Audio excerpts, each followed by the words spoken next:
শুরু হলো পথ নিরাপত্তা সপ্তাহ এবং এই পথ নিরাপত্তা সপ্তাহে গোটা রাজ্য জুড়ে রাস্তায় যাতে দুর্ঘটনা না ঘটে, রাস্তায় যারা চলাফেরা করেন তাদের যাতে বিপদের মুখে না পড়েন সেই শিক্ষা দেয় ট্রাফিক পুলিশ। কলকাতায় আমরা দেখতে পাচ্ছি অভিষিক্তা মোড় সংলগ্ন একটি জায়গায় এই পথ নিরাপত্তা সপ্তাহ অনুষ্ঠান পালিত হচ্ছে এবং এখানে যে অভিনব দেখা গেল, যারা মূলত ফুড ডেলিভারি, গ্রসারি ডেলিভারি কাজ করেন, যারা প্রত্যেক মুহূর্তে রাস্তায় থাকেন এবং সঠিক সময়ে কম সময়ে মানুষের কাছে খাদ্য সামগ্রী বা দ্রব্য সামগ্রী পৌঁছে দেওয়ার চেষ্টা করেন, বহু কেন্দ্রে তারাই বিপদের মুখে পড়েন এবং বহু ক্ষেত্রে তারা দুর্ঘটনার মুখে পড়েছেন। বিভিন্ন ক্ষেত্রে দেখা গিয়েছে সচেতনতার অভাব ছিল, আর সেই সচেতনতার অভাবটাই দূর করতে দেখা যাচ্ছে পুলিশের তরফ থেকে এই উদ্যোগ। ট্রাফিক পুলিশের তরফ থেকে পথ নিরাপত্তা সপ্তাহকে ব্যবহার করেই মানুষ যারা মূলত রাস্তায় এই সময়ের সঙ্গে পাল্লা দেন, সময়ের সঙ্গে মানুষের সঠিক সময়ে খাদ্য সামগ্রী পৌঁছে দেওয়ার চেষ্টা করেন, সেটাই তাদেরকে শেখানো হচ্ছে। আমি একটু কথা বলার চেষ্টা করব যারা এই কাজে রয়েছে। পুলিশের তরফ থেকে যে উদ্যোগটা নেওয়া হলো, আপনাদেরকে ট্রেনিং দেওয়া হলো, আপনাদেরকে বলা হলো কী কী সচেতনতা অবলম্বন করার, আপনারা কীভাবে ফলো করবেন সেটা? স্যার খুবই ভালো বার্তা দিয়েছে, ঠিক আছে, যেটা অনেকেই করে না, হেলমেট পরে না চলে যায়। কিন্তু আজকে যে স্যার যে কথাটা বলেছে, প্রতিটা ছেলেকে হেলমেট পরার কথা, আর আমাদের বাড়ির লোকেরও কথা বলেছে যেন আমরা হেলমেট পরলে আমরাও সুস্থ ঠিক থাকবো, বাড়ির লোকেরও ঠিক থাকবে, ঠিকই কথা বলেছে স্যার। আমরা এতে খুবই খুশি। আপনাদের বেশ কয়েকজন আপনাদের সহকর্মীরা বহু ক্ষেত্রে দুর্ঘটনায় পড়েছেন, প্রাণও হারিয়েছেন, তো আপনাদের সচেতনতাটা একটু বাড়ানো প্রয়োজন। একদমই এটাও দেখা উচিত, আমাদের সচেতনতা বাড়ানোই উচিত। আপনার নাম? কৌশিক দাস। কি শিখলেন না পুলিশের থেকে, যেটা বলা হলো কি শিখতে পারলে? ওই কৌশিকদা যা বললো যে আমাদের হেলমেট পরে চালানো দরকার, সিগন্যাল মেনে চলা দরকার, এগুলোই শেখালো আমাদের পুলিশ। কি নাম আপনার? অভিজিৎ নস্কর।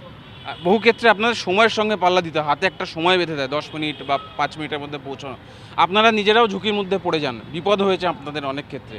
এক্ষেত্রে এই ধরনের অনুষ্ঠান যেটা মানুষ আপনাদের সচেতন করা, আপনাদের কথা ভাবা হয়েছে, এক্ষেত্রে দেখা যাচ্ছে এটা কতটা কাজে আসবে আপনাদের সেফটির ক্ষেত্রে?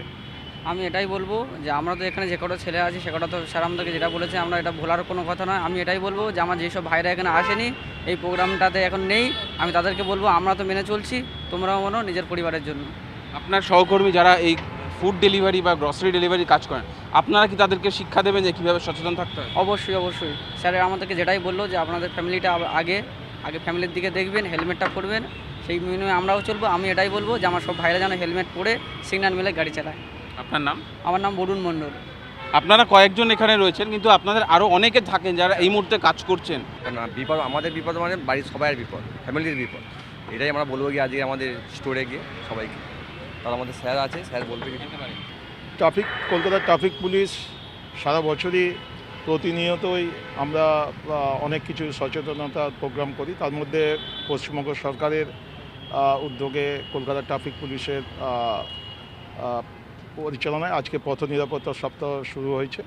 তো পূর্ব যাদবপুর ট্রাফিক গার্ডের আজকে আমরা প্রথমেই আমাদের সবাই ডিসিশন নিলাম যে যারা 24 আওয়ার্স কলকাতার ব্যস্ত রাস্তায় এইসব মানুষের কাছে, আমাদের কাছে নিত্য প্রয়োজনীয় সামগ্রী বা তাদের খাওয়ার ফুড ডেলিভারি এগুলো পৌঁছে দেন, তাদেরও জীবন বিপন্ন বা অনেক সময় অনেক কিছু বা ট্রাফিক নিয়ম তারা ভায়োলেট করে চলে যায়। তো তাদের একটা আমরা মনে করলাম যে একটা কনসাসনেস দরকার আছে, অ্যাওয়ারনেস দরকার আছে ট্রাফিকের। সেই জন্য এই প্রোগ্রামটা আমরা আমাদের পূর্ব যাদবপুর ট্রাফিক গার্ড থেকে এটা আমরা বেছে নিয়েছি।